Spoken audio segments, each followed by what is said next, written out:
Hello everyone. Before we start, make sure to like and subscribe to the channel, and leave a comment with where you're from and what time you're watching. That way, YouTube will keep showing you stories just like this one. Now, let's begin. The Arizona desert in August isn't a place for mistakes, and at 31, I thought I knew better than to make them. I'd been living in Phoenix for about 3 years, working as a freelance photographer, and the outdoors had become my second office. Every weekend I'd hit different trails with my camera, building up my portfolio of southwestern landscapes. When I found the Desert Wanderers group on Facebook, it seemed perfect. Organized hikes to remote locations most tourists never see, with people who actually knew what they were doing. That Saturday morning, I loaded my backpack with what I thought was plenty of water, 3 liters, plus my camera gear, some protein bars, sunscreen, and a lightweight jacket. The group leader, a weathered guy named Frank who'd been hiking these trails for decades, had emphasized bringing extra water, but I figured 3 liters would be more than enough for a 5-hour hike. We met at a gas station off Highway 60 at 5 in the morning, trying to beat the worst of the heat. There were 8 of us total, a mix of experienced hikers and intermediates like myself. Frank went over the route, a 12-mile loop through a canyon system that would take us past some ancient petroglyphs and natural springs. He made everyone show their water supplies, nodding approvingly at most, but raising an eyebrow at mine. 3 liters might be cutting it close, he said, his voice gravelly from years of desert air. But the gas station was already closed, and I assured him I'd be fine, that I'd done plenty of desert hikes before. The first hour was magical, the sunrise painting the rocks in shades of orange and pink that my camera couldn't quite capture, though I tried with every shot. The group moved at a steady pace, and I found myself constantly stopping to photograph the way the light hit the canyon walls. The intricate patterns in the sand, the lonely barrel cacti standing like sentinels against the brightening sky. Around 7:30, we reached a narrow section of the trail where massive boulders created these incredible shadow patterns across the red dirt. I had to get the shot. The contrast was perfect, almost surreal, like nature's own art installation. I told the person nearest to me, a woman named Diane who worked as a nurse in Scottsdale, that I'd catch up in just a minute. She nodded and kept walking, her bright blue pack disappearing around a bend while I crouched down, adjusting my camera settings to capture the interplay of light and shadow. Through my viewfinder, I noticed a side trail leading up to what looked like a natural arch formation about 50 yards away. The morning light was hitting it at just the right angle, creating this golden glow that wouldn't last another 20 minutes. Without really thinking about it, I scrambled up the rocky path, my hiking boots sliding slightly on the loose gravel, determined to get what could be the perfect shot for my portfolio. The arch was even more spectacular up close, and I spent maybe 15 minutes shooting from different angles, completely absorbed in my work. When I finally lowered my camera and looked around, the silence hit me first. No voices, no footsteps on gravel, no sounds of other hikers. The main trail below seemed empty in both directions, and I realized with a quick spike of annoyance that the group hadn't waited for me. I scrambled back down to the main trail, choosing to go right because that's where we'd been heading. But after 10 minutes of quick walking, I still hadn't caught up. The trail split into 2 paths near a cluster of tall saguaro cacti, and I stood there, sweat already beading on my forehead despite the early hour, trying to remember if Frank had mentioned anything about a fork. My phone showed no signal, just a useless emergency calls only message, and I hadn't thought to download offline maps because I was supposed to be with a group the entire time. I chose the left path, reasoning that it seemed more worn, which meant more foot traffic, which meant it was probably the main trail. But after another 20 minutes of increasingly rapid hiking, the path narrowed and started climbing steeply upward, nothing like the relatively flat loop Frank had described. My first water bottle was already half empty. I'd been sipping constantly in my hurry to catch up, and the temperature was climbing fast. My phone's weather app, one of the few things that worked offline, showed it was already 92 degrees, and it wasn't even 9 o'clock yet. I backtracked to the fork, wasting another 20 minutes in more precious water, then tried the right path. This one seemed more promising at first, winding through a wash with high walls that provided some shade. But after about a mile, it dead-ended at a pile of massive boulders that looked like they'd fallen recently, probably during last month's flash floods. The rational part of my brain said to stay calm, retrace my steps all the way back to where I'd taken the photos, and wait there for the group to notice I was missing and come back for me. But pride and a growing kernel of panic pushed me to keep searching. I climbed up a small ridge to get a better view, hoping to spot the group or at least recognize some landmark from Frank's pre-hike briefing. All I saw was endless desert in every direction. Miles of creosote bushes, ocotillo plants with their spindly arms reaching toward the cloudless sky, and distant mountains shimmering in the heat that was already creating those wavy distortions in the air. My second water bottle was down to a third, and when I checked my phone again, it was 9:47 and showing 101 degrees. The weight of my camera gear, usually barely noticeable, felt like carrying stones in my pack, and my shirt was completely soaked through with sweat that evaporated almost instantly in the dry air. By 11 o'clock, I'd finished my second bottle and was halfway through my third and last one. The temperature on my phone read 109 degrees, and every breath felt like inhaling from a hairdryer. I'd given up on finding the trail and was now focused on basic survival, looking for shade, any shade. But the sun was almost directly overhead, and the scraggly desert plants threw shadows barely bigger than dinner plates. My lips were cracked despite the lip balm I kept applying, and I could feel the beginning of what would become severe sunburn on the back of my neck where my hat didn't quite cover. In the distance, maybe 2 miles away, I could see power lines cutting across the desert, and I knew that power lines meant access roads, which meant potential help. But 2 miles in this heat, with barely any water left, seemed like crossing an ocean. I found a large boulder with a slight overhang and squeezed myself into the strip of shade it provided, my knees pulled up to my chest, trying to make myself as small as possible to fit in the shadow. That's when the real fear set in. The kind that makes your chest tight and your thoughts race in circles. I knew the statistics. People die in the Arizona desert every summer, experienced hikers, tourists, locals who should know better. The heat kills you slowly, first confusion, then hallucinations, then your organs start shutting down one by one. I rationed my last water bottle into tiny sips, just enough to wet my mouth, and tried to do the math on how long I could last. My phone was at 40% battery, still no signal, and I'd turned off everything except emergency services to conserve power. I took off my long-sleeved hiking shirt and wrapped it around my head like a makeshift turban, sitting there in just my sports bra, not caring about modesty anymore, only survival. The rocks around me radiated heat like an oven, and I could actually see the air shimmering and dancing, creating weird mirages that made distant bushes look like pools of water. Around 1 in the afternoon, with the temperature at 112 degrees according to my dying phone, I made the decision to try for the power lines. Staying put meant certain dehydration, and nobody knew where I was. I hadn't even told anyone which specific trail I was hiking that day, just that I was going out with a hiking group.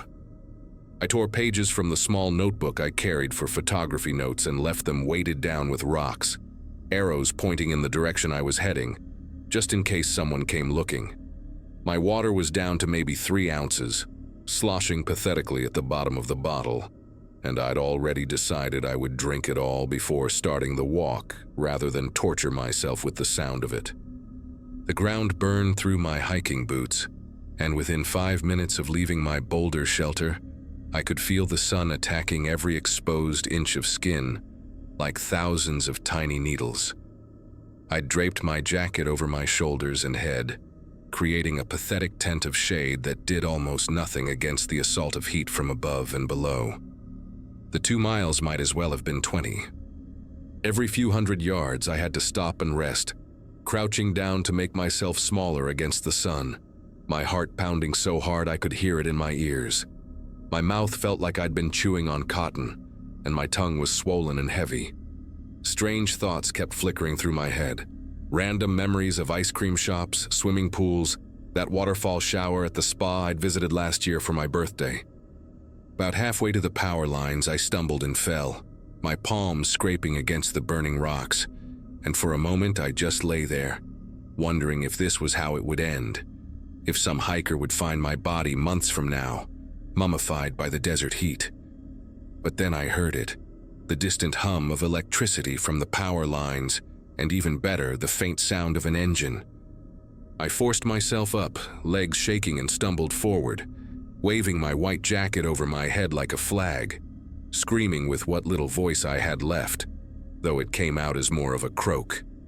It was a utility truck, one of those white pickups with the yellow flashing lights, driving slowly along the access road beneath the power lines.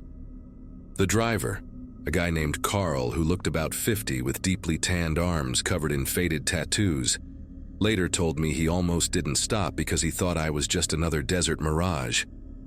But something about the way I was moving, stumbling, and waving that jacket made him hit the brakes. He jumped out of his truck already reaching for his water cooler, and I'll never forget the feeling of that first gulp of cold water. It was like coming back to life, like every cell in my body had been screaming and suddenly went quiet. He poured some over my head and neck, not caring that it was soaking the seats as he helped me into his air-conditioned cab. The thermometer on his dashboard showed 114 degrees outside, and he told me I was lucky. He wasn't supposed to be checking this section until next week, but there'd been reports of copper thieves in the area. Carl drove me straight to the nearest urgent care facility, calling ahead on his radio to let them know he was bringing in someone with heat exhaustion. The nurses hooked me up to IV fluids, and I spent the next 4 hours in a bed with cooling blankets, my core temperature slowly returning to normal while they monitored my kidney function. Frank and the hiking group had realized I was missing when they reached the lunch spot, and had already called search and rescue by the time Carl found me. The doctor, a young woman who'd trained in emergency medicine specifically for desert-related injuries, told me bluntly that another hour or two in that heat without water could have meant organ failure. I still have the scars on my palms from where I fell, pale little reminders that fade a bit more each year. These days, I still photograph the desert, but I never hike alone. I carry 6 liters of water minimum, and I bought a GPS beacon that sends my location to satellites every 10 minutes. That $12 device might seem like overkill to some people, but they didn't spend 3 hours thinking they were going to die alone in the Arizona desert, watching the power lines shimmer in the heat while their bodies slowly shut down.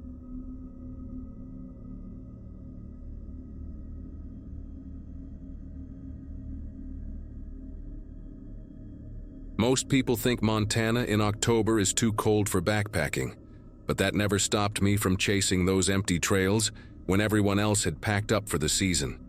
At 32, after spending 6 years guiding tours through Yellowstone, solitude had become my drug of choice. The day everything went sideways started like any other autumn trek. Me, my worn-out Osprey pack, and 40 miles of wilderness between me and the nearest paved road. The Absaroka Beartooth Wilderness stretched out like a massive graveyard of pine and granite, completely deserted except for the animals preparing for winter. My plan seemed bulletproof. 3 days following Slough Creek up to the plateau, photographing the fall colors and maybe spotting some elk before the heavy snows hit. The ranger at the Cook City station had mentioned increased grizzly activity near the berry patches, but honestly, after years of carrying bear spray and never needing it, those warnings had started to feel like background noise. The spot where everything unraveled sat about 11 miles from the trailhead, tucked between 2 ridges where the creek made this perfect S-curve through a meadow. Setting up camp took longer than usual because the ground had already started to freeze, making it nearly impossible to drive tent stakes deep enough to hold against the wind. By the time my little orange shelter stood ready, darkness had swallowed the valley whole, leaving just the circle of light from my headlamp dancing across the frost-covered grass. Dinner consisted of lukewarm instant ramen eaten straight from the pot, while sitting on a fallen log, watching the stars emerge one by one in that crystal-clear mountain sky. The temperature had already dropped below 20 degrees, and every exhale created these little clouds that hung in the air before dissolving. After hanging my food bag on the bear pole 100 yards from camp, standard procedure that had become muscle memory, exhaustion pulled me into my sleeping bag around 8:30, way earlier than usual, but typical for solo trips when there's nothing to do after dark. The breathing woke me up somewhere around 2 in the morning, this deep rhythmic huffing that made the tent walls vibrate with each exhale. My first thought jumped straight to grizzly, that distinctive sound of a large predator investigating something new in its territory.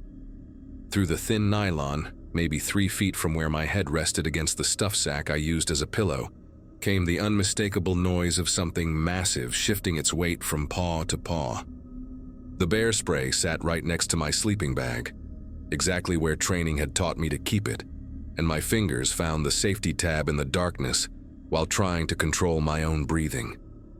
Every wilderness course I'd ever taken screamed the same advice. Stay quiet, don't move. Let the bear lose interest and wander away. Bears investigating tents usually just wanted to satisfy their curiosity before moving on to find actual food. But this one started circling, and each footfall sent vibrations through the frozen ground that I could feel in my chest. Then came the pawing, gentle at first, like a dog scratching at a door, testing the strange orange fabric that had appeared in its territory. The tent pole near my feet bent inward as the animal pressed against it, and I could hear claws catching on the rainfly, creating these tiny ripping sounds that made my teeth clench. My headlamp lay within reach, but turning it on would only confirm my presence inside what probably looked like a giant piece of exotic fruit to a hungry bear preparing for hibernation. The circling continued, methodical and patient, occasionally punctuated by these low grunts that sounded almost conversational, like the bear was talking to itself while solving a puzzle. When it pressed its nose against the tent wall near my torso, leaving a wet mark that gleamed in the starlight filtering through the fabric, every instinct screamed at me to run. But running meant unzipping the tent, which would take precious seconds, and stepping directly into the path of an animal that could cover 30 yards faster than I could blink. The moment arrived when the bear hooked its claws through the mesh window near the door and pulled, tearing a 6-inch gash that let in a rush of freezing air, along with the overwhelming smell of wet fur and rotting meat. That smell. God, nothing prepares you for how a grizzly smells up close, like a mixture of dog kennel, compost heap, and something ancient and wild that triggers every evolutionary alarm in your brain. My thumb pressed down on the bear spray trigger, but nothing happened. The safety tab had come off fine, but the mechanism had completely frozen in the sub-zero temperature, leaving me holding a useless canister while staring at a massive brown snout pushing through the tear in my tent. Panic finally won over training, and my body moved before my brain could stop it. Rolling sideways, I grabbed my flashlight and dove for the back of the tent, using my shoulder like a battering ram to burst through the fabric opposite from where the bear stood. The cold hit like jumping into ice water, but adrenaline kept my legs pumping as I sprinted blindly into the darkness, with only the bouncing beam of my flashlight showing glimpses of trees and rocks. Behind me came the sound of the tent being demolished, poles snapping, fabric shredding, my entire camp destroyed in seconds. The bear's roar echoed off the canyon walls, not the comical sound you hear in movies, but something primal that seemed to come from the earth itself. My bare feet, no time for boots, found every sharp rock and frozen stick as I crashed through the underbrush, following the creek downstream because water meant a clear path and maybe, just maybe, a way to mask my scent. The flashlight beam caught the reflection of eyes behind me, definitely following, maybe 40 yards back, moving with that deceptive casualness that grizzlies have when they're not really trying yet. Blood from my torn feet left a perfect trail in the snow that had started falling earlier, each footprint filling with red before the next step. The creek led to a narrow ravine where the walls pressed in close enough that I could touch both sides with outstretched arms. Scrambling over ice-covered boulders, I heard the bear's breathing getting closer, no longer casual but purposeful, like it had decided this chase had gone on long enough. My flashlight started flickering, the batteries struggling in the cold, throwing crazy shadows that made every rock look like another predator waiting to strike. About 50 yards into the ravine, I found what looked like salvation. A cluster of massive boulders creating a narrow gap maybe 2 feet wide, too small for a full-grown grizzly, but just wide enough for a desperate human. Wedging myself into that crack meant scraping skin off my shoulders and back, but it put solid granite between me and those claws. The bear arrived seconds later, ramming its shoulder against the opening hard enough to shake dust from the rocks above, its frustration evident in the deep growls that reverberated through my hiding spot. For the next 4 hours, until the first gray light of dawn started creeping across the sky, that bear tried everything to reach me. It dug at the base of the rocks, sending showers of gravel into my face. It climbed on top and reached down with paws the size of dinner plates, claws scraping inches from my head when I pressed myself against the back wall. At one point, it left for maybe 20 minutes, the longest 20 minutes of my life, before returning to resume its siege. The cold had moved beyond painful into a weird numbness where I couldn't feel my feet anymore, and violent shivering made it hard to hold the flashlight steady. Hypothermia whispered seductively about how easy it would be to just close my eyes and sleep, but the occasional swipe of claws kept shocking me back to alertness.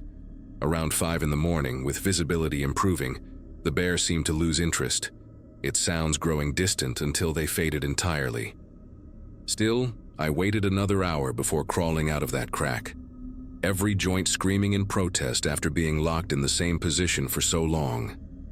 The journey back to what remained of my camp took 3 hours on destroyed feet that had turned purple and black from frostbite. Every step felt like walking on broken glass, leaving bloody prints in the fresh snow that had covered the chaos from the night. The campsite looked like a bomb had gone off. Sleeping bags shredded and scattered across 50 yards, tent poles bent into impossible angles, my backpack torn open with freeze-dried meals and clothing strewn everywhere. The bear had even found my water filter and chewed it into plastic confetti. But my satellite emergency beacon, tucked in a side pocket the bear had missed, still worked. Pressing that SOS button felt like admitting defeat after years of priding myself on wilderness self-sufficiency. But pride means nothing when you're looking at toes that might need amputation. While waiting for rescue, I gathered what remained of my gear, stuffing torn clothing against my feet to stop the bleeding, and discovered something that made my chest tighten: massive paw prints circling the entire meadow, showing the bear had stalked my camp for hours before I woke up. The helicopter arrived just after noon, the search and rescue team's faces shifting from professional calm to genuine concern when they saw the condition of my feet and the devastation around us. During the flight to the hospital in Billings, the paramedic cleaning my wounds mentioned they'd been tracking an aggressive male grizzly in the area, one that had lost fear of humans after too many encounters with careless campers who didn't secure their food properly. The irony wasn't lost on me. I'd done everything right, followed every protocol, hung my food exactly as trained, and still ended up as another statistic in human-bear encounters. The doctor at the hospital counted 43 separate lacerations on my feet, some deep enough to require stitches, and confirmed 2 toes would need partial amputation from frostbite. Recovery took 2 months of physical therapy and skin grafts, but the mental recovery stretched much longer. Even now, 5 years later, sleeping in a tent triggers nightmares where I wake up gasping, convinced I can hear that distinctive breathing just outside. The investigation that followed revealed details that still make me sick to think about. Rangers found the bear's daybeds less than 200 yards from where I'd camped, meaning it had watched me set up, cook dinner, and crawl into my tent like I was putting myself in a wrapped gift box. The tracks showed it had approached and retreated from my camp at least 4 times before finally committing to the investigation that woke me up. They eventually had to put the bear down 3 weeks later after it charged a group of hunters near Cook City, and the necropsy revealed something disturbing. Its stomach contained human clothing and gear from at least 2 other camps, though no bodies were ever found. The biologist explained that the bear had learned to associate human camps with easy food rewards. probably from years of successfully raiding improperly stored supplies, and had begun seeing tents themselves as food containers to be opened. What saved me, apparently, was pure luck. The ravine I'd stumbled into while running blind was the only geographical feature for miles that could have provided adequate protection from a determined grizzly. These days, I still guide tours through Yellowstone, but something fundamental has changed in how I move through wild spaces. Every snapping twig makes me pause.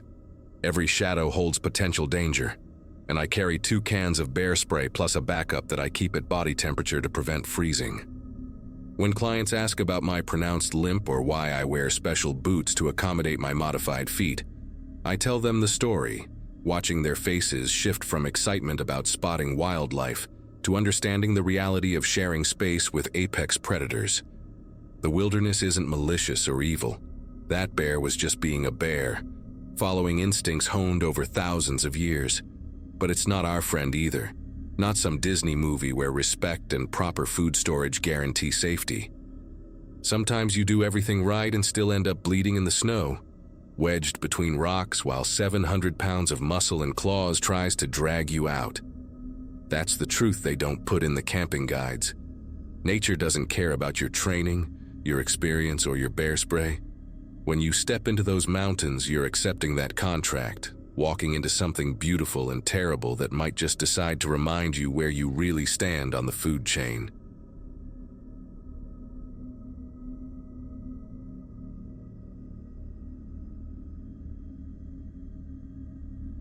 College was kicking my ass that November, and when my roommate Jason suggested we skip our Friday classes for a hiking trip up near the Cascade foothills, I jumped at the chance. 22 and stressed about finals, I needed to clear my head more than I needed another lecture on European history. We packed his beat-up Ford Ranger with camping gear we had no intention of using, grabbed some energy bars and bottled water from the campus store, and headed out around dawn. The drive took us 3 hours north through small logging towns where the diners still had wood paneling, and the gas stations only had 2 pumps.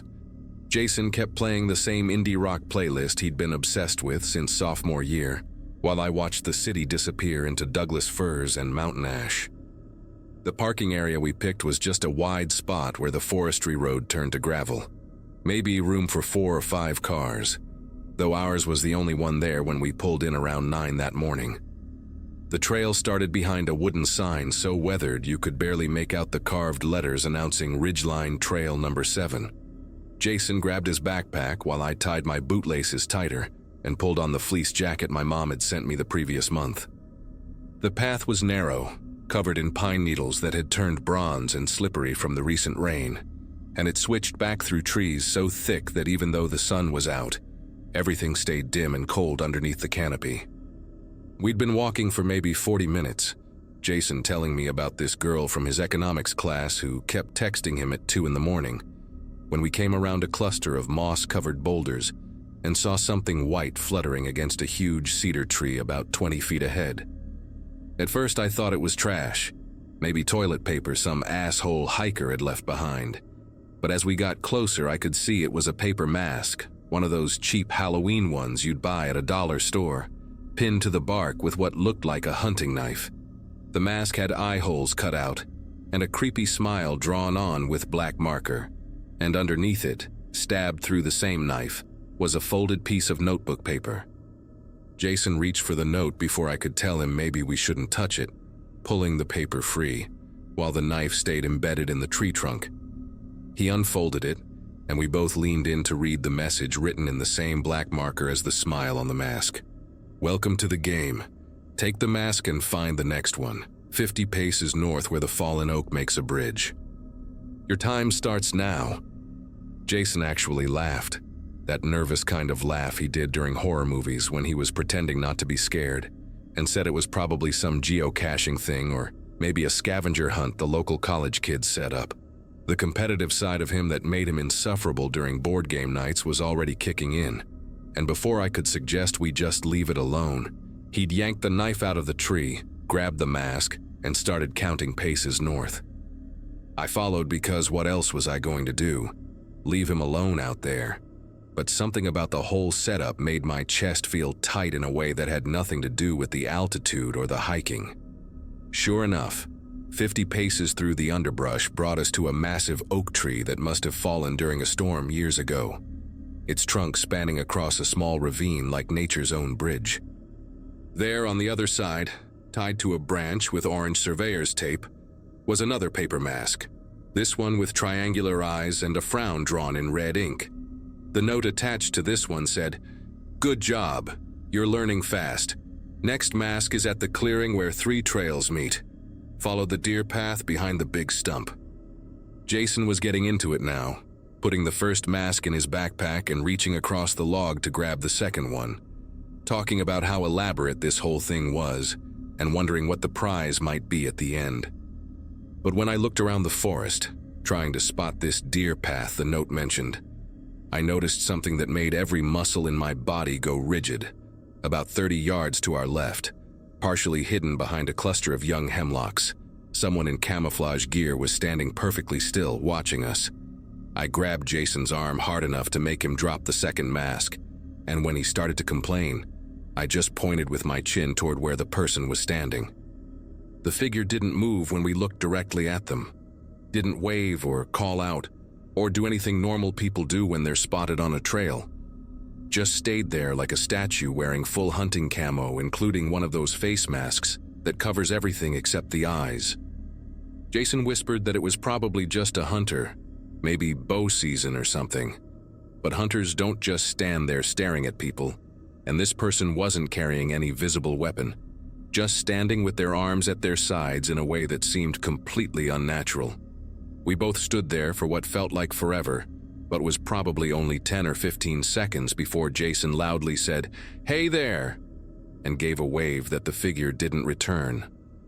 That's when I noticed the smell, this thick metallic scent that cut through the normal forest smells of dirt and rotting leaves, and I realized it was coming from somewhere past the fallen oak tree, from the direction the game wanted us to go. Jason must have smelled it too because his whole demeanor changed, that cocky attitude draining away as he took a step backward, nearly slipping on the wet leaves. The figure in camo finally moved then, not toward us but parallel to our position, walking through the trees with slow, deliberate steps that somehow didn't make any of the usual sounds you'd expect from someone moving through underbrush. They stopped again maybe 20 yards away, still watching, and that's when we saw the second person, dressed the same way, standing on the opposite side of the trail we'd come from, effectively putting us between them. Jason grabbed my shoulder and hissed that we needed to get back to the truck right now. Forget the stupid game. And we both turned to head back the way we came, trying to walk fast without actually running because some primitive part of your brain tells you that running triggers the chase. But as we passed the cedar tree where we'd found the first mask, we saw a third figure in camouflage, this one standing right on the trail ahead of us, holding something in their gloved hands that looked like another one of those paper masks. We veered off the trail immediately, crashing through salal bushes and devil's club that tore at our clothes and skin, both of us abandoning any pretense of staying calm. Jason dropped his backpack somewhere in those first panicked minutes, and I could hear him gasping these ragged breaths that matched my own as we stumbled over roots and ducked under low-hanging branches. The worst part was the silence behind us. No shouting, no sounds of pursuit, just our own noisy flight through the forest while those figures were probably moving through the trees like smoke, knowing exactly where we were headed. The truck was our only thought: get to the truck, lock the doors, drive until we hit pavement and cell service and people. Normal people who didn't play twisted games in the woods. We burst out of the tree line into the small parking area after what felt like hours, but was probably 20 minutes of pure adrenaline-fueled running, and there was the Ford Ranger sitting exactly where we'd left it, looking like the most beautiful thing I'd ever seen in my life. Jason was fumbling for his keys before we even reached it, his hands trembling so bad he dropped them twice in the gravel. But when we got within 10 feet of the truck, we both stopped dead because the ground around it was covered in footprints, dozens and dozens of boot prints in the soft dirt circling the vehicle over and over again, like someone had been walking rounds while we were gone. The prints went around at least 7 or 8 times, maybe more, and in some places you could see where whoever it was had stopped and stood still. The impressions deeper there, like they'd been waiting, watching the trail to see when we'd come back. Jason made this sound, not quite a sob but close, and practically dove for the driver's side door, jamming the key in the lock so hard I thought he might break it. The doors weren't damaged, the windows were intact. Nothing seemed touched except for those prints and one other thing. Tucked under the windshield wiper was another paper mask. This one with hollow black circles for eyes and no mouth at all. Just smooth white paper where a mouth should be, and written across the forehead in that same black marker were the words, "You didn't finish the game." Jason ripped the mask off the windshield and threw it on the ground. Then we both jumped in the truck and locked the doors so fast the sound echoed off the trees. He turned the key, and for one horrible second the engine just clicked. That dead battery sound that makes your soul leave your body. But then it roared to life on the second try and we were moving, gravel spraying everywhere as Jason reversed too fast and nearly hit a tree. As we spun around to face the exit, all three figures emerged from the forest edge at different points, standing in that same unnatural stillness, watching us leave. One of them raised their hand, not in a wave but holding it up like they were showing us something, and even from inside the truck I could see it was another folded piece of paper. Jason floored it down the forestry road, taking the turns way too fast. The truck fishtailing on the loose gravel while I kept looking back expecting to see vehicles following us. But there was nothing, just empty road and dust. We didn't stop or slow down until we hit the main highway 40 minutes later. And even then Jason kept checking the mirrors obsessively, while I called 911 on my finally working phone. The sheriff's deputy who met us at a gas station in the nearest town looked exactly like every small-town cop you've ever seen, thick mustache and skeptical expression included. And I could tell within the first minute of our story that he thought we were full of shit. He took notes about the masks and the people in camouflage, said he'd have someone check the trail, but kept asking if we'd been drinking or taking anything, looking at our pupils with his flashlight, even though it was barely afternoon. When Jason demanded they go up there right now, that those people might still be there, the deputy said something about bow season bringing out all kinds of hunters and how city kids often misinterpret normal forest activity. He gave us his card, said to call if anything else happened, and suggested we head home and get some rest. The drive back to campus took forever, neither of us talking much, just listening to the engine and watching every car that got too close. And when we finally made it to our apartment, Jason went straight to his room and didn't come out for the rest of the weekend. The next Thursday, Jason finally told me he'd been doing research online, finding old news articles about hikers going missing in that area over the years, though nothing recent enough to seem connected to what we'd experienced. He showed me this blog post from 3 years earlier, where someone described finding paper masks on trees during a solo hike. But the post ended abruptly, and the account never updated again.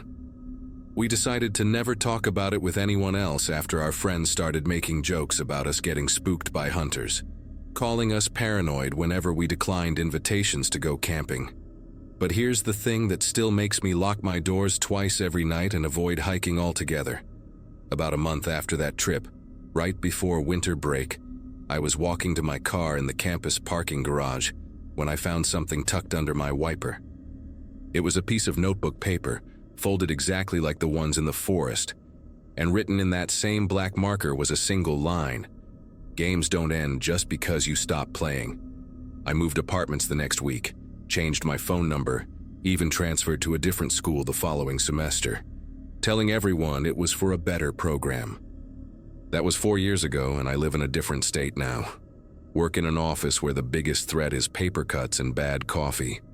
But sometimes I still get this feeling like someone's been in my apartment while I was at work. Nothing stolen or moved. Just this sense that someone stood in my space, breathing my air, waiting. Jason and I don't talk anymore. He dropped out that spring. Last I heard, he was living with his parents and working construction. But about 6 months ago, I got an email from an address I didn't recognize with no subject line and just an attachment.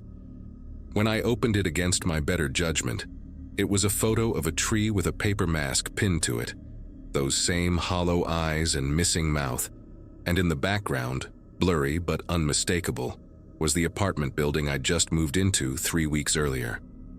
I went to the police, but what could I say that didn't sound insane? And what crime had actually been committed anyway? So now I just live with it, changing locks that probably don't matter, avoiding forests I used to love, and wondering if one day I'll come home to find footprints circling my car again. Or worse, finally meet whoever's been playing this game for so much longer than just that one November morning.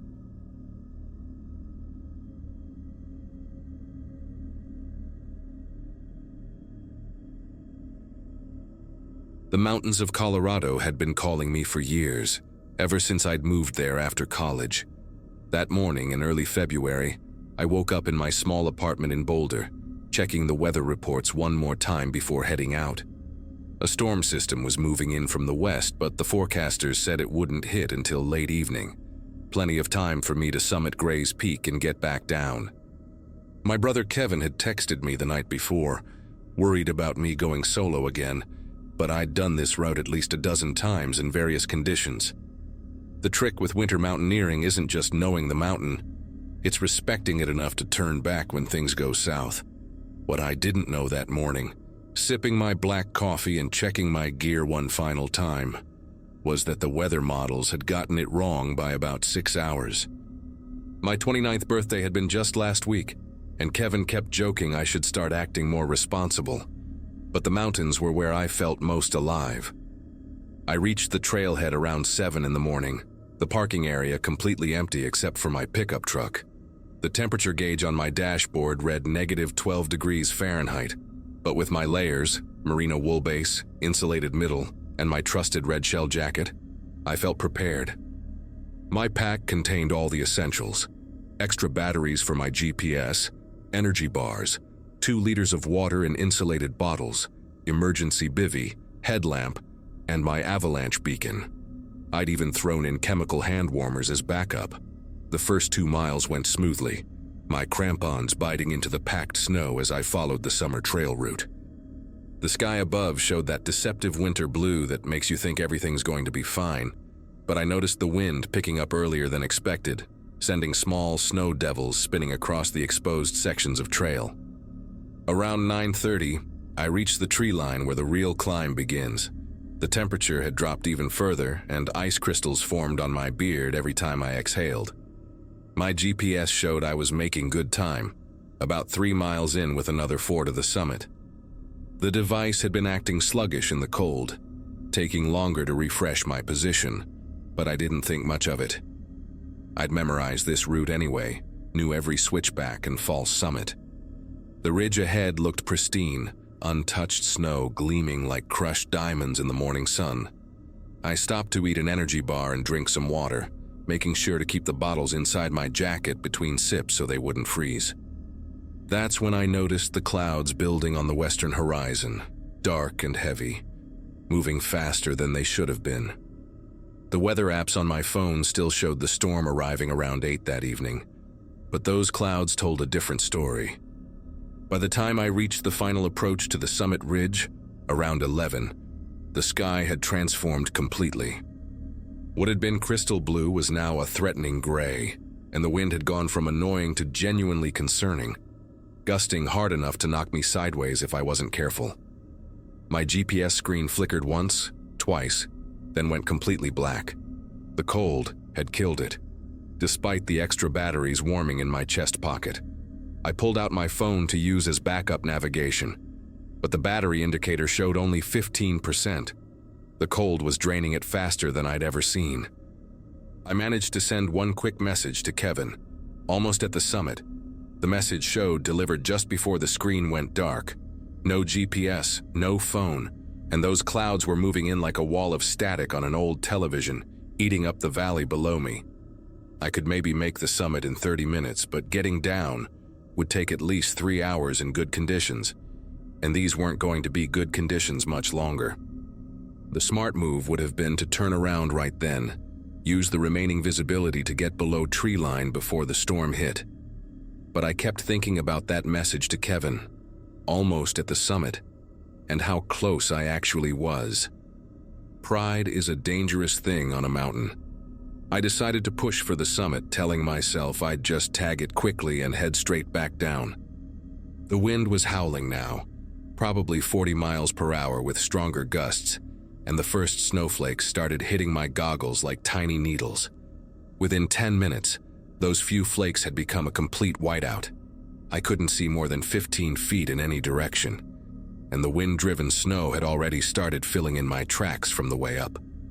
The summit cairn appeared suddenly out of the white void, just a pile of frozen rocks that meant nothing now except that I'd made it.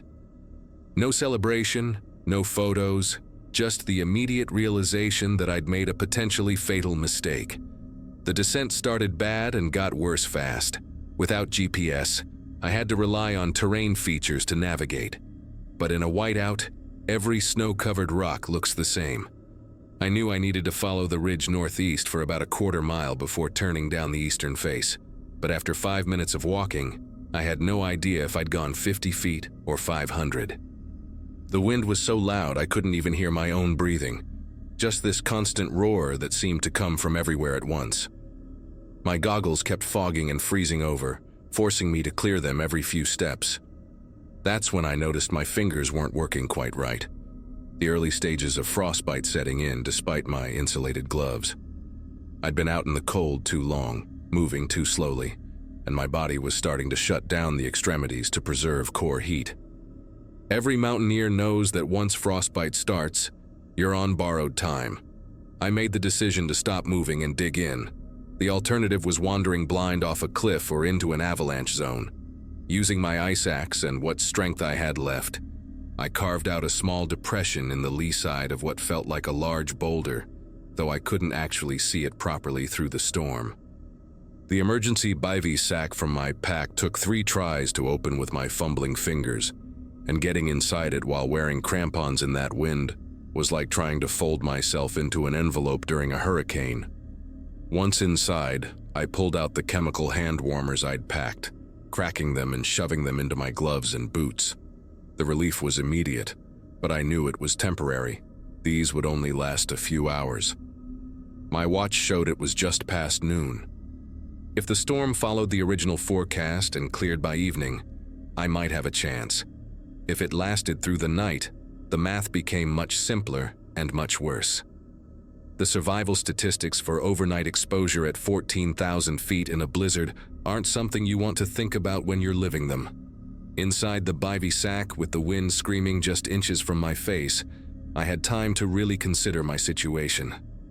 Search and rescue wouldn't even start looking until tomorrow at the earliest.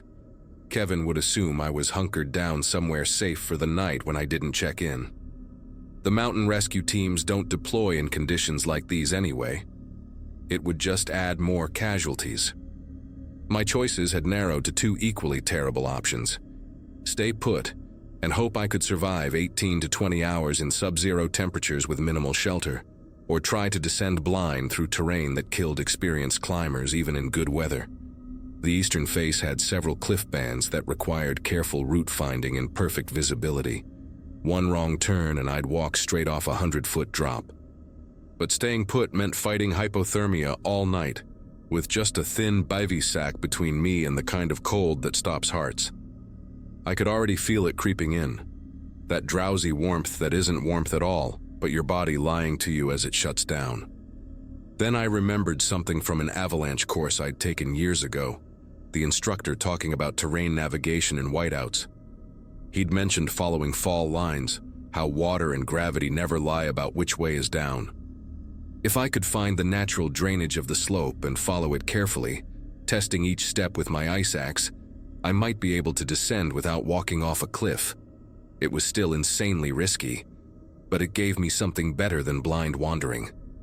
I forced myself out of the bivy sack, the wind immediately trying to rip it from my numb hands as I stuffed it back in my pack. The hand warmers had helped enough that I could grip my ice axe properly, though I couldn't feel my toes anymore. I started probing the snow ahead of me, feeling for the subtle dip that would indicate the natural fall line of the slope. Each step became a ritual: probe with the axe, test the snow stability, shift my weight forward, repeat. Time lost all meaning in that white void. I could have been moving for 20 minutes or 2 hours.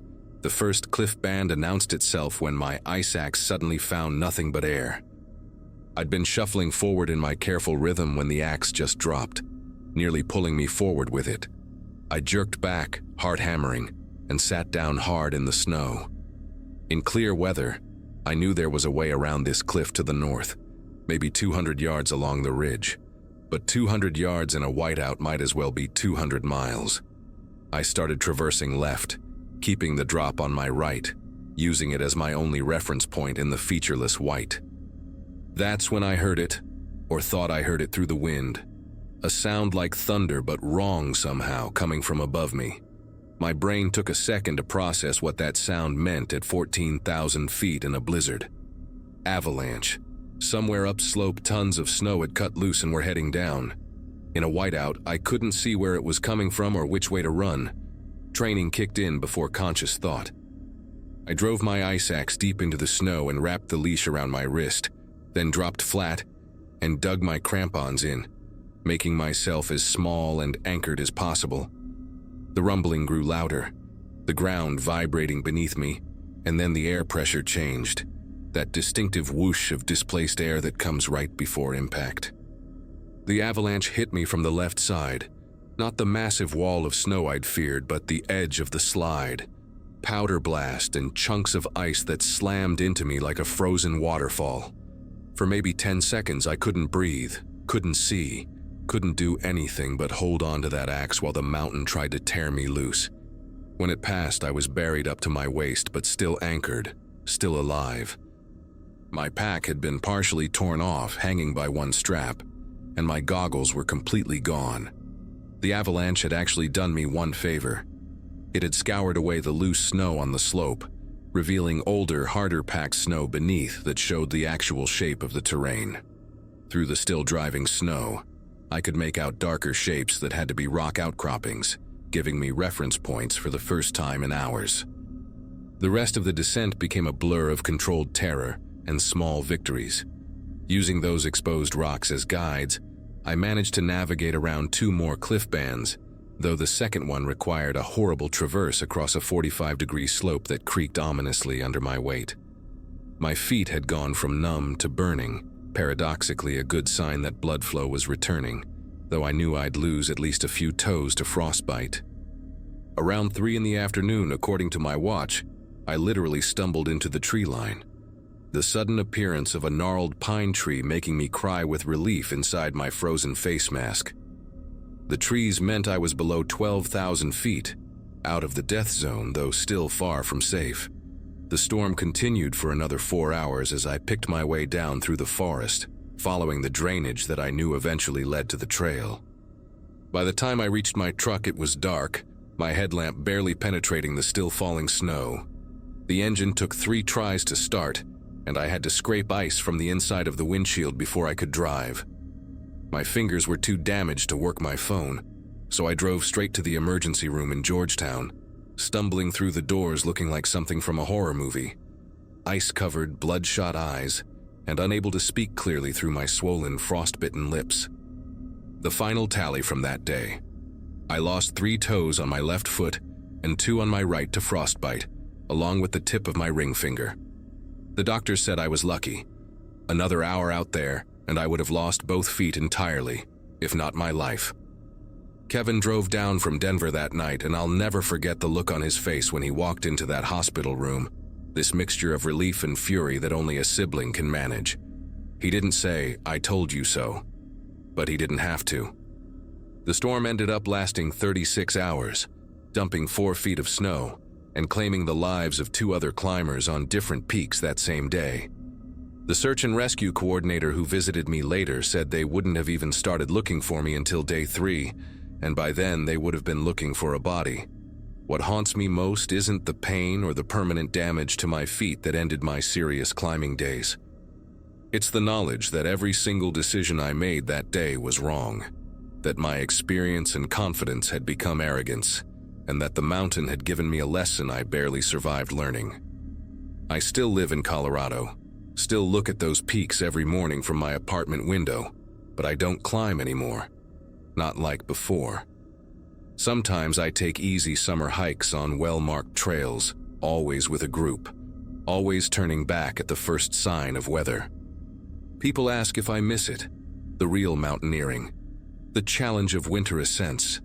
The truth is, I do miss it every single day, but I also remember the taste of my own mortality in that blizzard, the way my body betrayed me in the cold, and the terrible randomness of surviving when others didn't. The mountains are still beautiful, still calling, but now I know what that call really is. Not an invitation, but a warning. My frostbite scars ache when the temperature drops, a permanent reminder written in damaged nerve endings and missing flesh. Some lessons you carry in your mind, others you carry in your body. This one, I carry in both.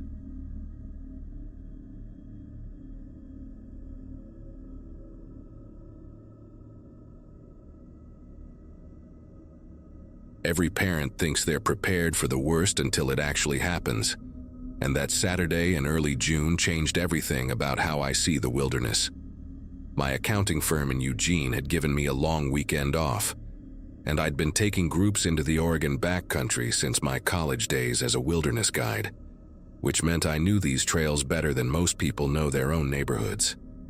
My son Nathan had just turned 14 that spring, and he'd been begging me to take him and his buddies on a real backpacking trip, not just the day hikes we usually did around town.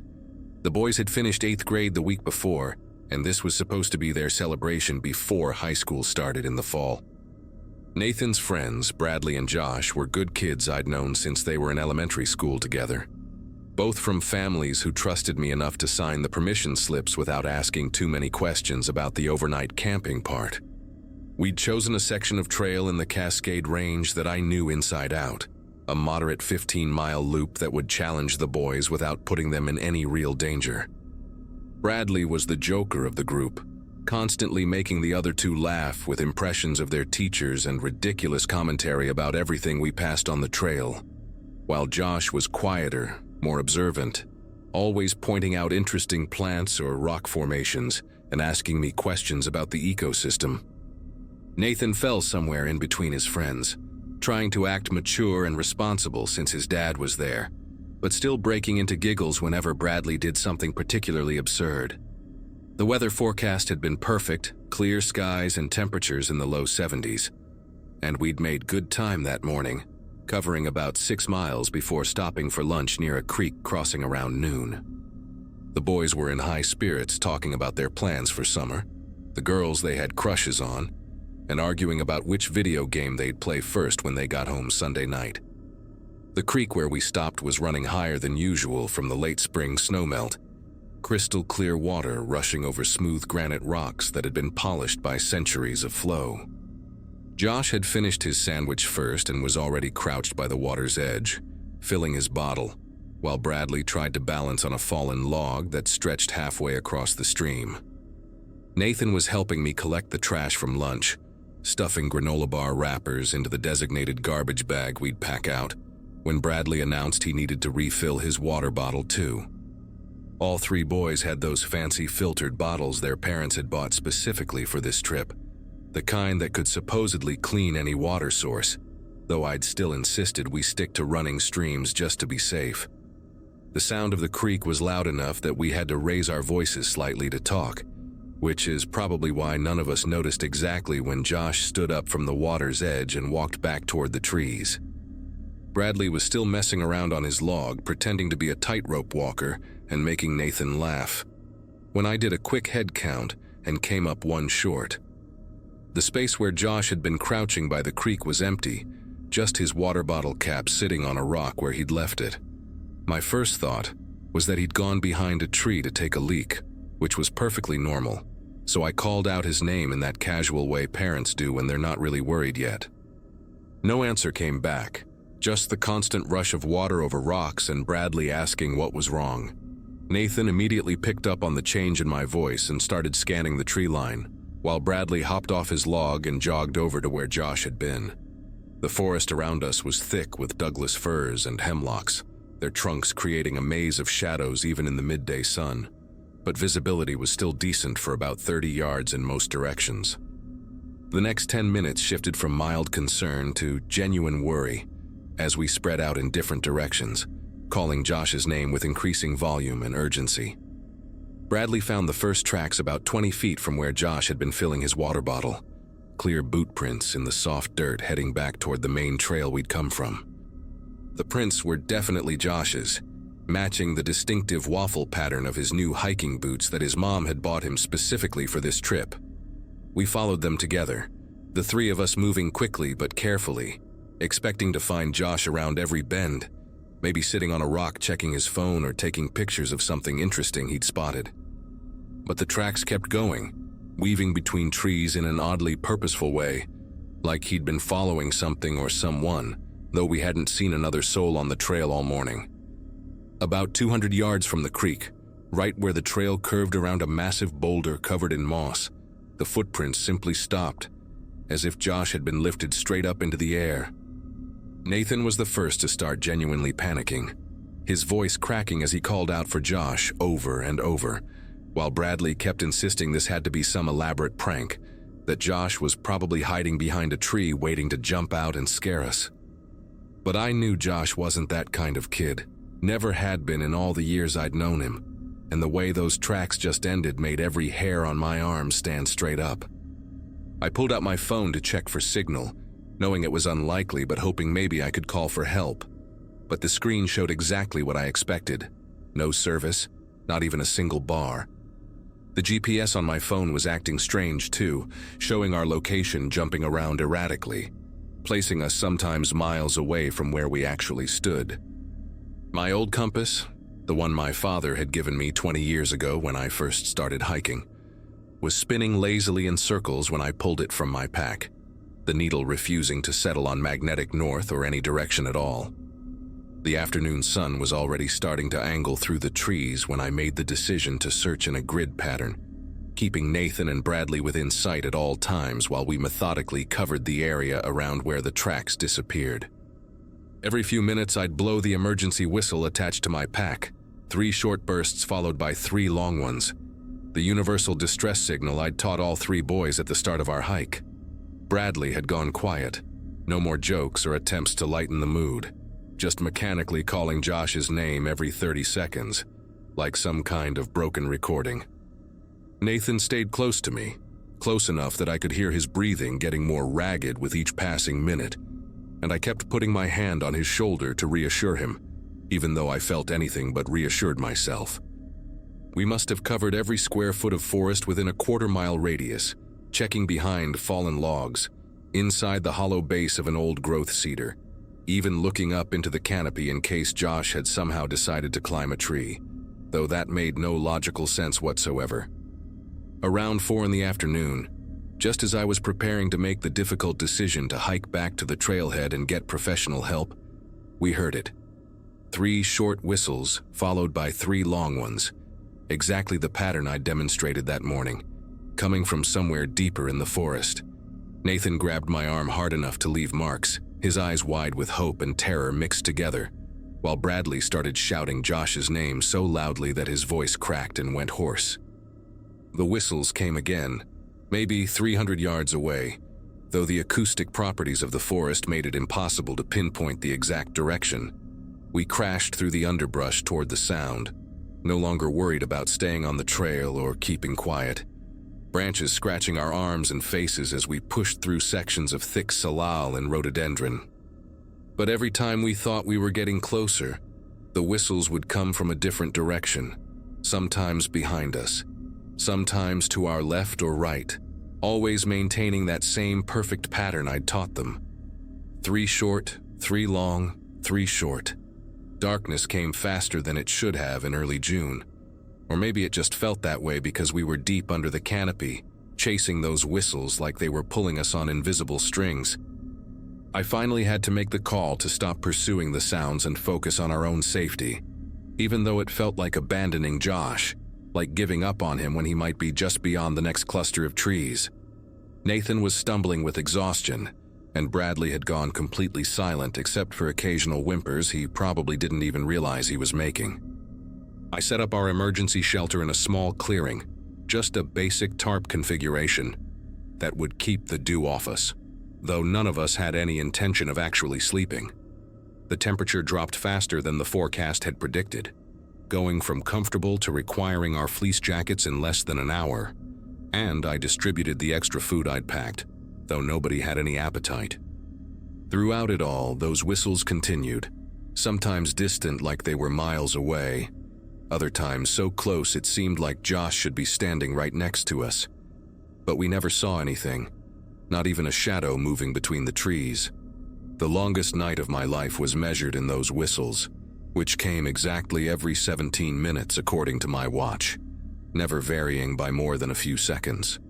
Always that same mechanical precision that made my chest tight with dread. Bradley finally broke around midnight, sobbing into his hands about how Josh's parents were going to hate him forever, how this was all his fault for suggesting this stupid trip in the first place, while Nathan sat pressed against my side, trembling but trying to be brave in that heartbreaking way kids do, when they're terrified but don't want to show it. I kept the flashlight beam sweeping back and forth across the clearing, telling myself I was looking for Josh, but really just needing to see that nothing was approaching us from the darkness. Sometime around 3 in the morning, the whistle stopped mid-pattern, cutting off after just 2 short blasts, and the silence that followed was somehow worse than the sounds had been, like the forest itself was holding its breath, waiting for something to happen. First light came as a relief so intense I actually felt my muscles unclench for the first time in hours, and I immediately started breaking down our makeshift camp while the boys sat huddled together, neither of them speaking or meeting my eyes. The hike back to the trailhead took less than 2 hours, though it felt like days, with both boys practically jogging despite their exhaustion, desperate to get back to civilization and away from those woods.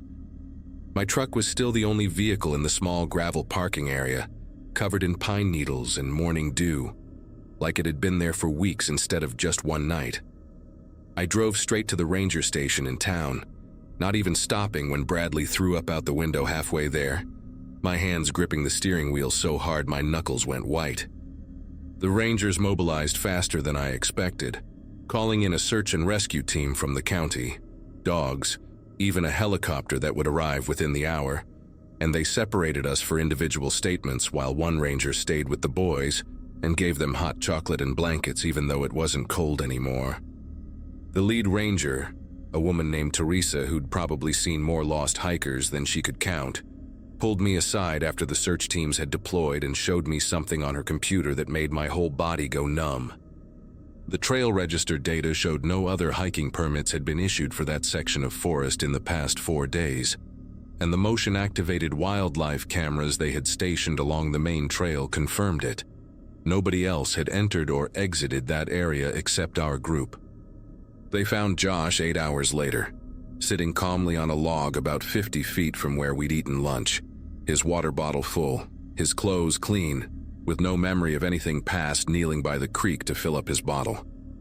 The medical evaluation found nothing wrong with him physically or mentally, just a blank gap where the last 20 hours should have been, and when they asked him about the whistles, he looked confused and said he didn't know the emergency signal because he'd been tying his bootlace when I'd demonstrated it that morning, which his parents confirmed was exactly the kind of thing Josh would do, always distracted at crucial moments. The investigation went on for another 2 weeks, with rangers and even some federal forestry officials combing through every inch of that trail, but they never found any explanation for what happened that day. Josh's parents were just grateful to have him back safe, though they politely declined when I offered to pay for therapy sessions, saying they'd handle it as a family, and I understood the unspoken message that they blamed me, even if they were too kind to say it out loud. Bradley and Nathan never talked about that night, not to each other, not to their parents, not even to me, though Nathan started sleeping with his light on and quit the wilderness club at school the following fall. The official report listed it as a case of temporary disorientation, possibly caused by dehydration or mild heat exhaustion, completely ignoring the 20 hours Josh was missing, the malfunctioning compass and GPS, and those perfectly timed whistles that none of us could explain. I sold all my camping gear at a yard sale that July, told people I was just too busy with work to keep up with hiking. But the truth is I can't even drive past a forest without remembering those sounds echoing through the trees, always exactly 17 minutes apart. Always in that pattern Josh swore he never learned. 6 months later, I ran into Josh's mother at the grocery store, and she pulled me aside near the frozen food section, her voice barely above a whisper as she told me something that made my knees nearly buckle right there next to the ice cream freezers. Josh had started whistling in his sleep about a month after the incident, the exact same pattern we'd heard in the woods, and when she tried to wake him during these episodes, he'd sit up with his eyes wide open but completely unfocused, continuing to whistle for exactly 17 minutes before lying back down with no memory of it in the morning. She'd taken him to specialists in Portland, even a neurologist at the university hospital, but every test came back normal, no sign of trauma or abnormality in his brain. Just a 13-year-old kid who sometimes whistled a distress signal he insisted he'd never learned. They moved to California that winter, something about a job opportunity for Josh's father. But I knew the real reason. The same reason I'd started looking at accounting jobs in other states, far from any mountains or forests. The last thing she said to me before hurrying away with her cart was that Josh had stopped the whistling after they'd crossed the state line.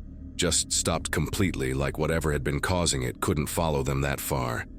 And I wanted to feel relieved for them, but all I could think about was Nathan, still living 3 blocks away from me, and whether distance really mattered to whatever we'd encountered out there in those woods.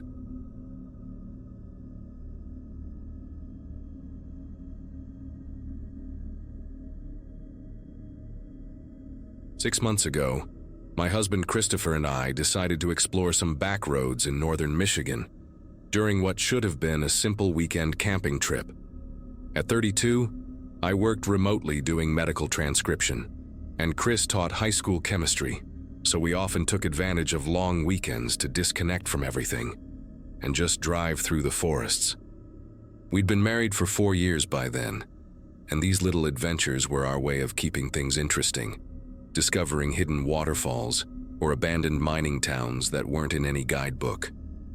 That particular Saturday in early April started like any other exploration day.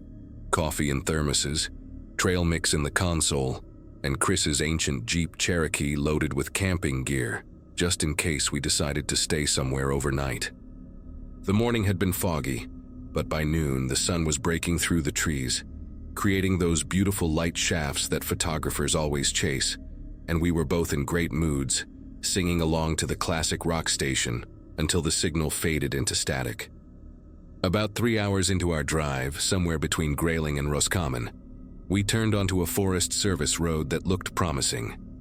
You know how some roads just call to you, especially when they curve away into dense pine forests, where the canopy gets so thick it blocks out the sky. The gravel crunched under our tires as we drove deeper, passing the occasional hunting blind and a few rusted mailboxes marking driveways that disappeared into the woods, probably leading to old cabins or trailers where people went to disappear from the world. Chris kept checking his phone for GPS signal, but we'd lost all bars about 20 minutes earlier, which honestly made it more exciting because we had no idea where this road would lead us, just following its twists and turns through increasingly wild terrain. Then we saw the sign, bright yellow with black lettering, impossible to miss even though someone had shot it up with buckshot at some point, leaving little holes that let sunlight through like stars. Trail closed. Authorized personnel only. Violators will be prosecuted.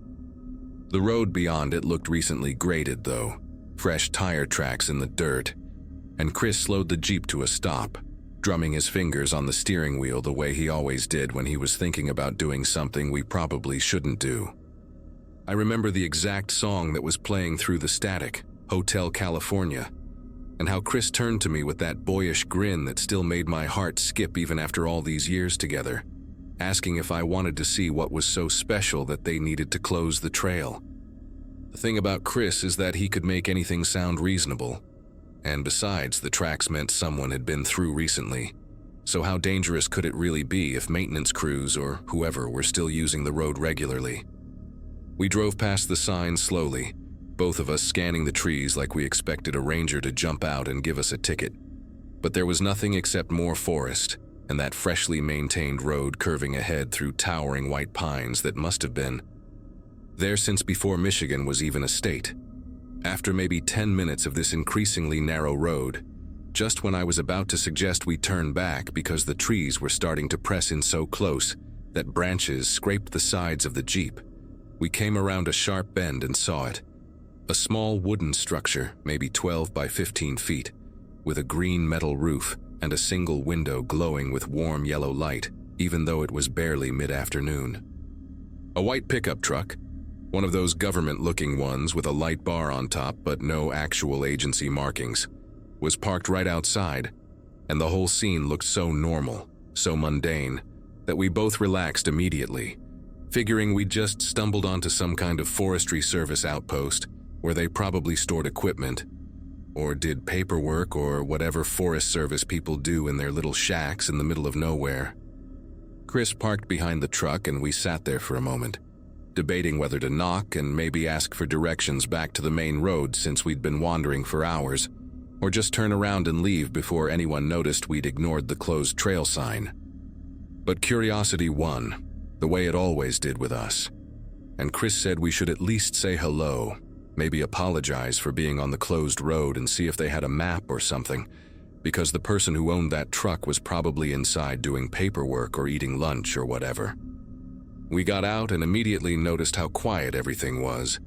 Not normal forest quiet, where you still hear birds and squirrels and wind through branches, but that complete absence of sound that makes your ears ring, like the whole forest was holding its breath. The door to the shack was one of those heavy wooden ones with iron hardware, painted Forest Service green but peeling in places to show weathered wood underneath. And Chris knocked 3 times, firm but friendly, calling out, "Hello, sorry to bother you," in that disarming teacher voice he used when trying to calm down agitated parents at school conferences. Nobody answered, but we could hear something inside. A low electrical hum like a generator or maybe a space heater, and underneath that, a rhythmic creaking sound, like someone rocking in an old chair or maybe just the building settling in the wind, except there wasn't any wind that day. Chris knocked again, louder this time, and when still nobody came to the door, he tried the handle, locked, which wasn't surprising.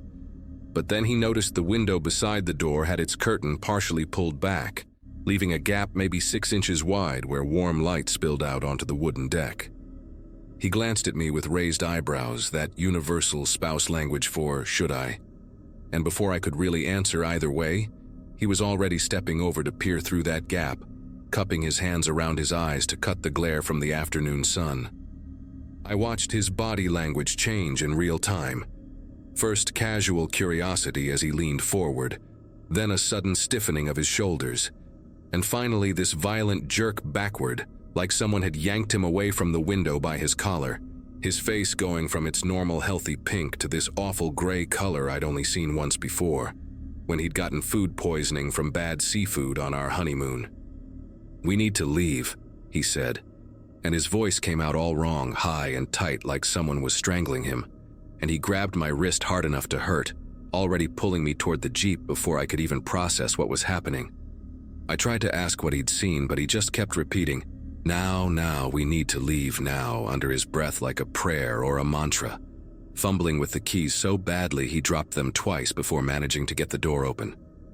His panic was contagious. I found myself running to the passenger side without understanding why, my heart hammering against my ribs as I jumped in and slammed the door, watching Chris jam the key into the ignition with trembling fingers. The Jeep roared to life and he threw it in reverse so fast the tires spun, spraying gravel against the underside. And I remember gripping the door handle so hard my knuckles went white as he executed the fastest 3-point turn I'd ever seen him do, the whole vehicle lurching and fishtailing as he got us turned around on that narrow road. We must have driven for 20 minutes in complete silence, except for the roar of the engine and the gravel pinging off the chassis. Chris taking those forest curves way too fast, branches slapping against the windshield and leaving streaks of pine sap, his jaw clenched so tight I could see the muscles jumping under his skin. When we finally burst past that shot-up closure sign and onto the main forest road, he pulled over immediately, killed the engine, and just sat there breathing like he'd run a marathon, his white-knuckled hands still gripping the steering wheel even though we'd stopped moving. I touched his shoulder gently, and he actually flinched. Chris, who'd never flinched at anything in all the years I'd known him, who'd pulled a neighbor's dog out of a frozen pond without hesitation, who'd faced down aggressive parents at school meetings without blinking. "Chris, honey, what did you see in there?" I asked, keeping my voice soft and calm even though every cell in my body was screaming with the need to know what could have possibly triggered this kind of reaction in my steady, unshakable husband. He turned to look at me then, and I'll never forget the expression on his face. Not just fear, but this deep, visceral revulsion mixed with something else. Something I couldn't quite identify until much later when I realized it was shame. Like he'd seen something so horrible that just witnessing it had somehow contaminated him.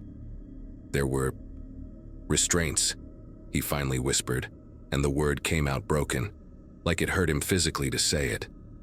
"Metal restraints bolted into the floor, 4 sets of them arranged in a circle around this drain, like..." He stopped, swallowing hard, his Adam's apple bobbing in his throat. "And the walls. There was blood on the walls, not old and brown but fresh, still wet in some places, and these tools hanging on pegboard, medical looking but wrong somehow, modified, and there was a camera on a tripod pointed at the restraints, one of those expensive digital ones with the red recording light still blinking." His words came faster and faster, like he needed to get them out before he lost the courage, before his mind could fully process what he was saying. "And in the corner, there were trash bags, black contractor bags, at least 6 of them tied off and stacked, and one was leaking something dark onto the floor, and the smell coming through the window crack. God, like copper pennies and raw meat and something chemical, like bleach but sweeter." The worst part wasn't even what he described. It was what happened next, when we heard an engine in the distance growing louder, coming from deeper in the forest along the same closed trail we'd just fled from. Chris went rigid beside me, his breath catching in his throat, and without a word he started the Jeep again, pulling back onto the road with deliberate, controlled movements, nothing like the panicked flight from before, trying to look like 2 normal people on a normal drive who definitely hadn't just been somewhere they shouldn't have been. We passed a dark blue van about 2 miles down the road, heading in the opposite direction toward that shack, and I caught a glimpse of the driver, a completely ordinary-looking middle-aged man with glasses and a baseball cap, the kind of person you'd see at any grocery store or gas station and never think twice about. Chris kept his eyes straight ahead, but I saw his hands tighten on the wheel as the van passed, and in my side mirror, I watched its brake lights flare red as it slowed, maybe just navigating the rough road, or maybe the driver was watching us too, memorizing our license plate, wondering if we were the reason the door to his shack would be standing slightly ajar when he arrived, the gravel disturbed where we'd parked. We drove straight home, 4 hours without stopping, not even for gas until we were at least 100 miles away from those woods.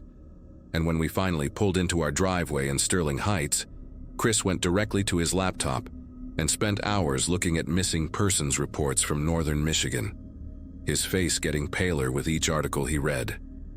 He found 3 cases from the last 18 months, hikers who'd vanished without a trace from trails in that general area, their cars found at trailheads, no signs of struggle, just gone like they'd walked into the forest and dissolved into mist. But what really destroyed him, what made him close the laptop and walk to the bathroom where I heard him throwing up, was finding a news article from 2 weeks before our trip about a family of 4 whose RV had been found abandoned on a Forest Service road, their golden retriever still locked inside, barking himself hoarse, all their belongings untouched including wallets and phones. But the family simply vanished.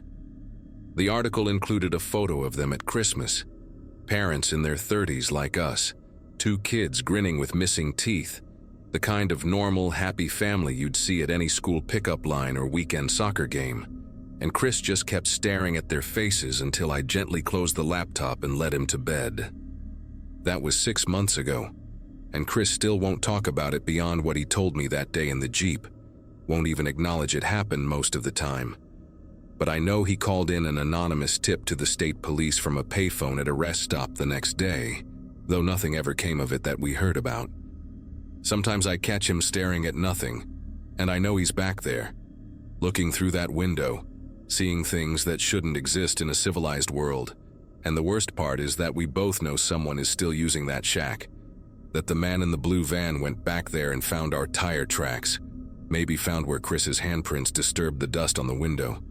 And somewhere out there is a person who knows that two people saw something they shouldn't have seen. We've talked about moving, starting fresh somewhere far from Michigan, but we both know it wouldn't matter. You can't unsee something like that, can't unknow that places like that exist, hidden in plain sight behind closure signs that most people respect, operating in the spaces where nobody thinks to look, where the forest swallows sound and abandoned roads lead to nightmares dressed up as maintenance shacks with their lights still on, waiting for curious couples who should have just kept driving.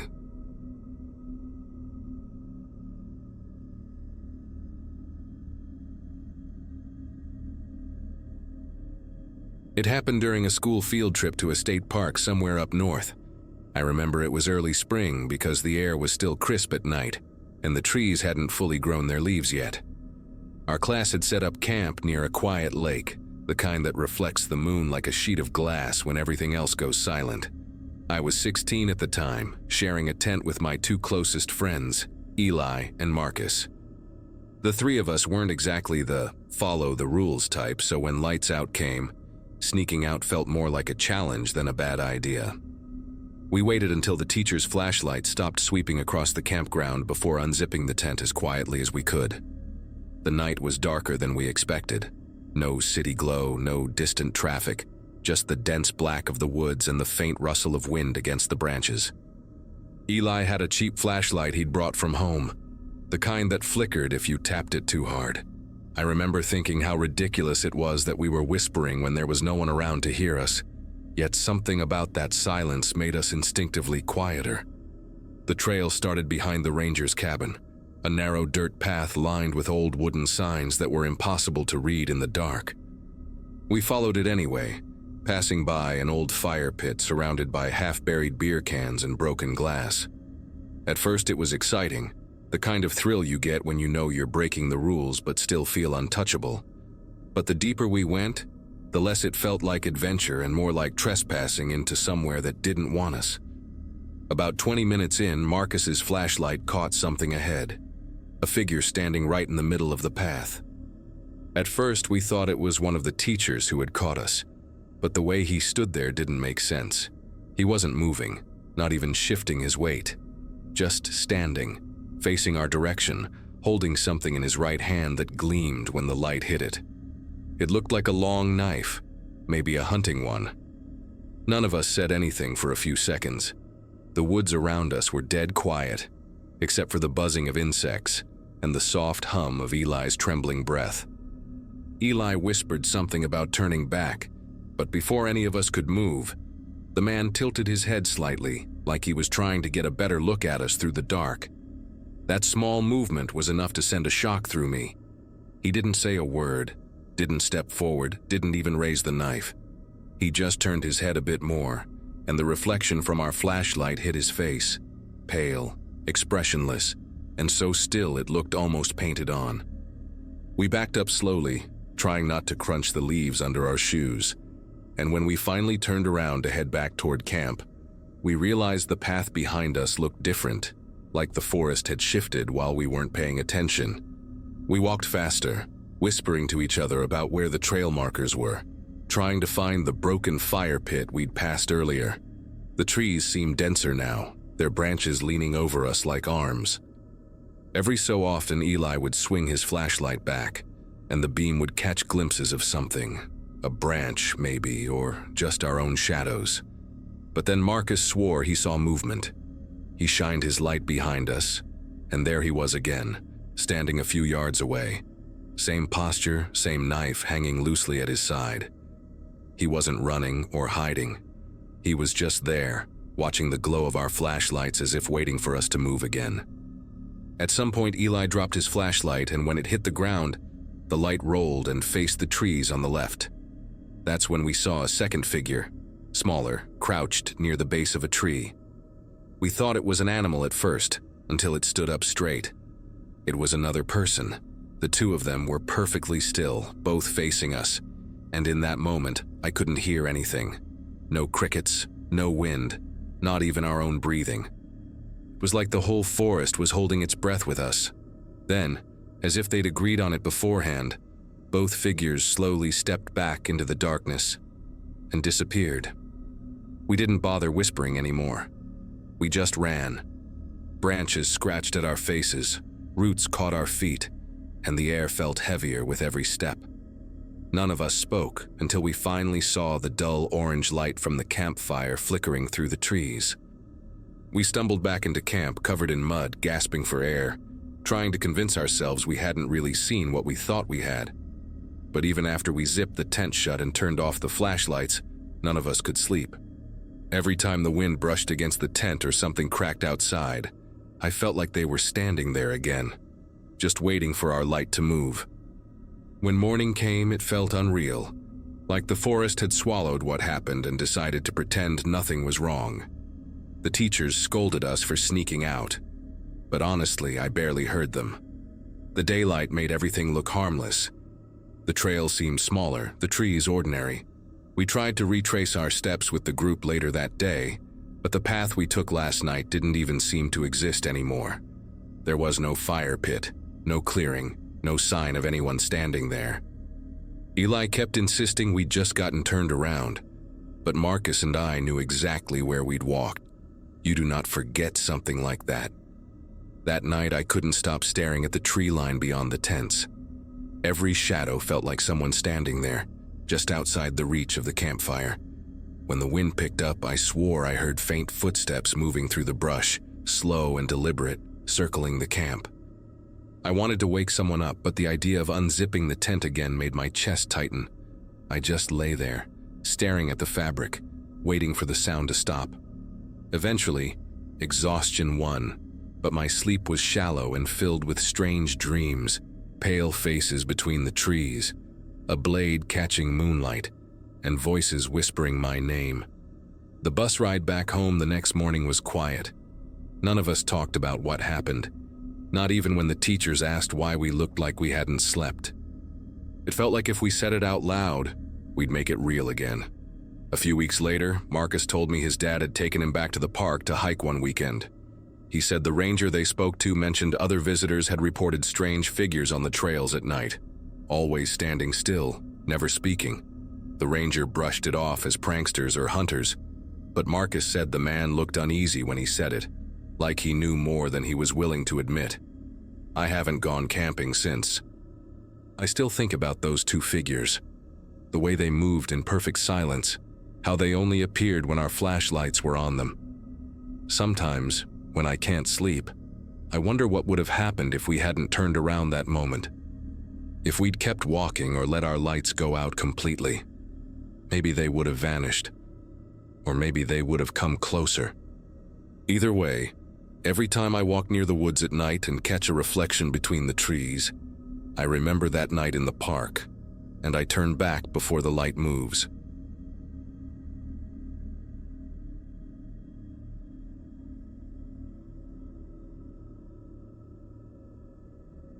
I live in a small town not far from the national forest, and hiking has always been something that keeps me sane. My boyfriend and I had been exploring different trails every weekend that spring, trying to find quiet places away from the crowds. That morning, we picked a trail we had never tried before, one that led up to a scenic overlook people online described as breathtaking.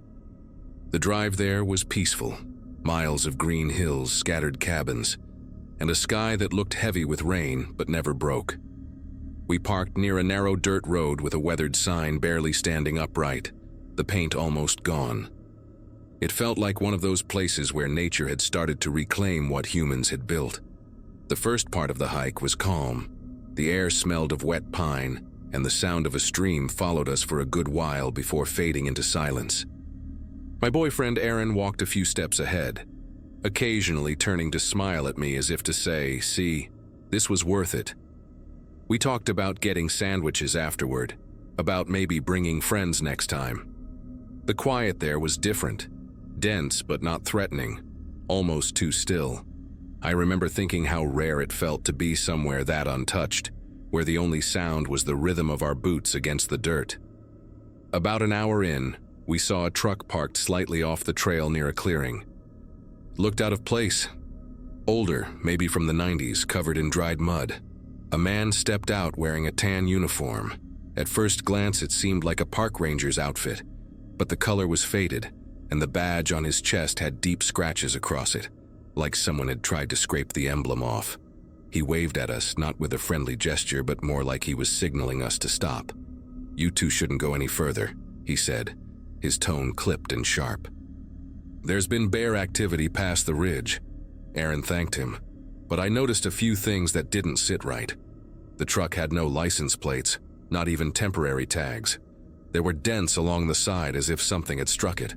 And the man, he wasn't carrying a radio or any equipment, just a small black backpack slung over one shoulder.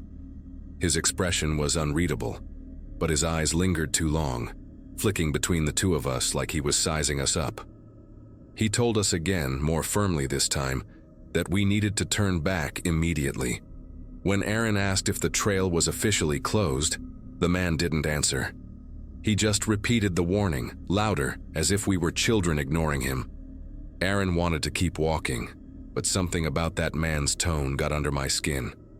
It was not just the words. There was no trace of concern in how he said them. It sounded rehearsed, almost forced, like he was repeating a script. I asked which direction we should take to get back safely, but he only pointed toward the trailhead we had come from. His hand trembled slightly when he did, even though his face stayed completely still. The silence that followed made me feel like we were intruding on something private. Finally, Aaron muttered a quick thanks and turned to leave, and I followed, glancing back once. The man hadn't moved. He stood beside his truck, watching us, his head tilted just a bit too far to one side. We walked in silence for a while after that. The forest felt different now, still the same trees and wind, but heavier somehow, like the air itself had thickened. Every sound made me flinch, branches snapping, birds calling, the crunch of gravel under our boots. After 10 or 15 minutes, Aaron laughed softly and said, maybe the guy was just being overcautious, but he didn't sound convinced. He kept checking behind us, pretending he was just admiring the view. At one point he stopped and said he thought he heard an engine in the distance, but when we listened, there was nothing, just the faint rustle of leaves. When we reached the car, I turned around expecting to see the clearing where the truck had been, but there was nothing there. No tire marks, no broken branches, not even a patch of flattened grass. The spot looked untouched, like no vehicle had ever been parked there. We sat in the car for a moment, trying to laugh it off. Still, Aaron locked the doors before turning the key. The drive down the dirt road felt longer than before. I remember glancing out the window, half expecting to see that same truck behind us. We didn't speak again until we were back on the main road, where the cell signal finally returned. Later that afternoon, we stopped by the ranger station near the park entrance to report what had happened. The woman at the front desk looked confused when I described the man's uniform. She checked a clipboard and then made a call to someone in the back. A few minutes later, another ranger came out, an older man with a serious face, and asked us to repeat everything. When Aaron mentioned the missing license plates, the man's expression changed. He said there were no rangers assigned to that area today, and that part of the trail had been closed last week because a hiker had gone missing near the overlook. The ranger asked us to wait while he made another call. He stepped outside for a moment, and through the window I saw him pacing near a row of vehicles. When he came back, his tone had shifted. He said they had already sent someone to check that trail earlier that morning, another ranger who had found nothing unusual. Then he hesitated before adding that several visitors had mentioned hearing a truck engine in the woods the past few days, though none of them saw the driver. If you remember anything else, he told us, please call. He wrote his number on a yellow sticky note and slid it across the counter. I still have it in a drawer somewhere. That night, I could not stop replaying the moment when the man pointed toward the trailhead, the way his hand trembled, the blank look in his eyes. I tried to tell myself he might have been some volunteer or maybe someone pretending to help. But why the scratched badge? Why the missing plates? Aaron said it was better not to think about it, that we were safe, and that was what mattered. Still, I left the light on in the living room that night, half expecting to hear a car idling outside. A few days later, Aaron went back online to read about the missing hiker, a young man in his 20s, last seen heading up the same overlook trail. He never made it back to his car. The article said the only thing search teams found was a torn piece of uniform fabric near a dry creek bed. Not park issue, but close enough to confuse someone from a distance. That detail stayed with me. I stopped hiking for a while after that. Even the idea of walking in the woods made my chest tighten. It has been years since that day, but every time I see a ranger truck on the side of a road, I catch myself slowing down to check the plates. Part of me wants to believe we met someone who meant no harm, maybe just a person who lost his mind out there. But there is another part, quieter and more persistent, that wonders if the man we met was the reason that hiker disappeared, and if turning back when we did was the only thing that kept us from joining him.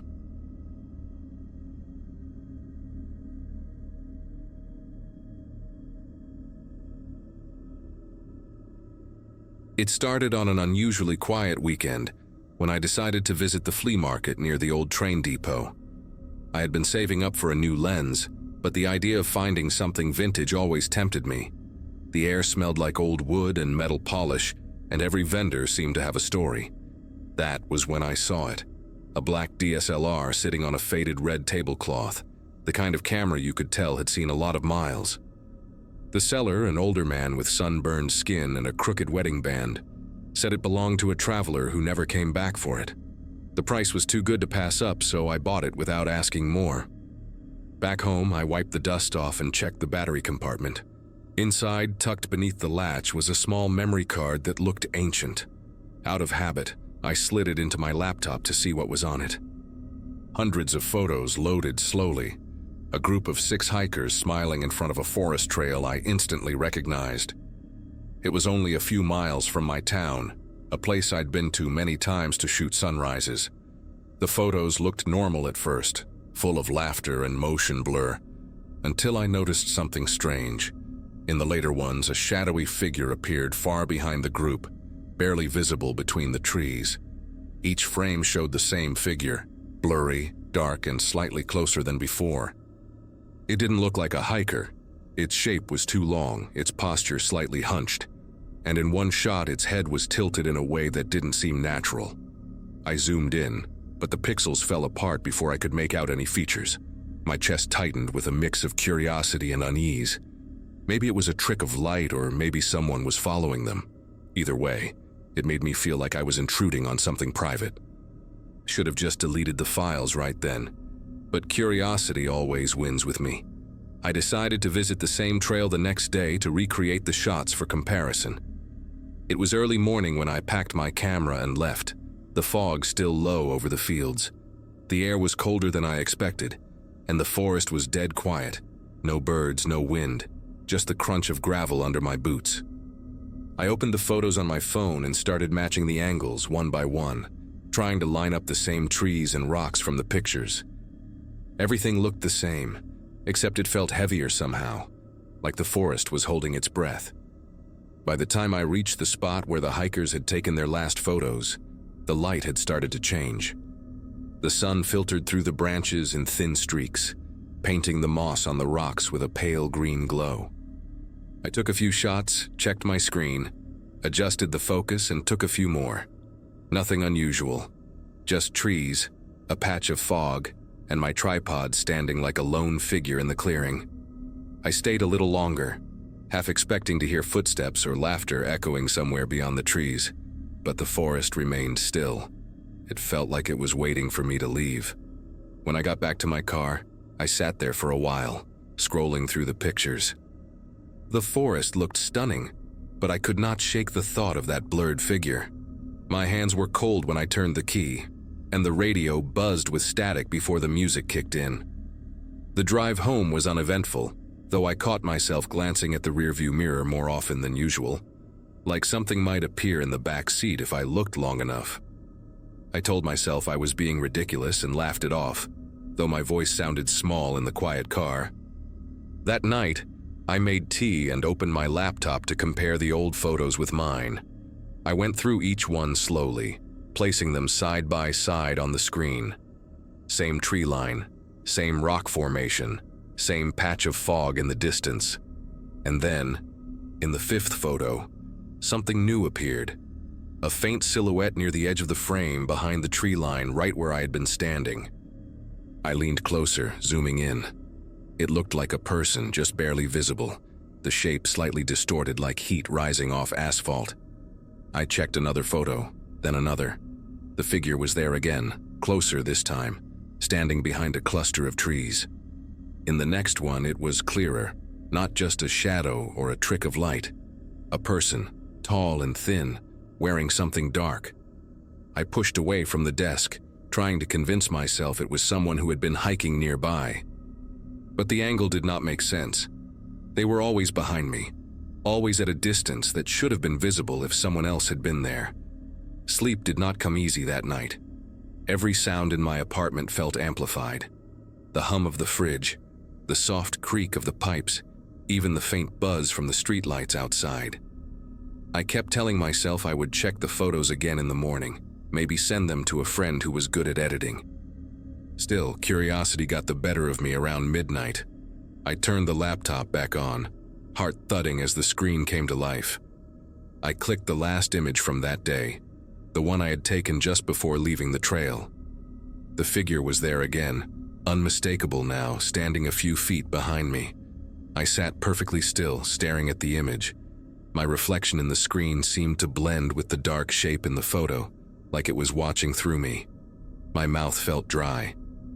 I opened the next image, one I did not remember taking. It was a shot of my car from a distance, the trunk slightly open. Then another, my apartment building, taken from across the street with my window glowing faintly.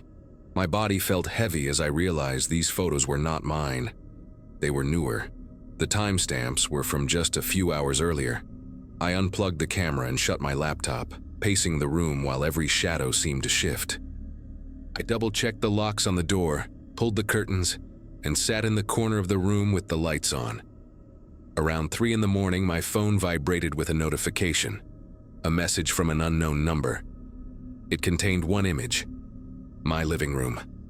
Same angle as where I was sitting, same light on, except I was not in the picture. I moved out a week later, sold every camera I owned. I still take pictures for work, but only with my phone now. The police never found anything when I reported it, and I stopped trying to explain the whole thing after the third time someone told me it was a prank. Sometimes, though, when I scroll through old folders or cloud backups, a random image will show up that I know I did not take. The same pale outline in the background, always a little closer than before.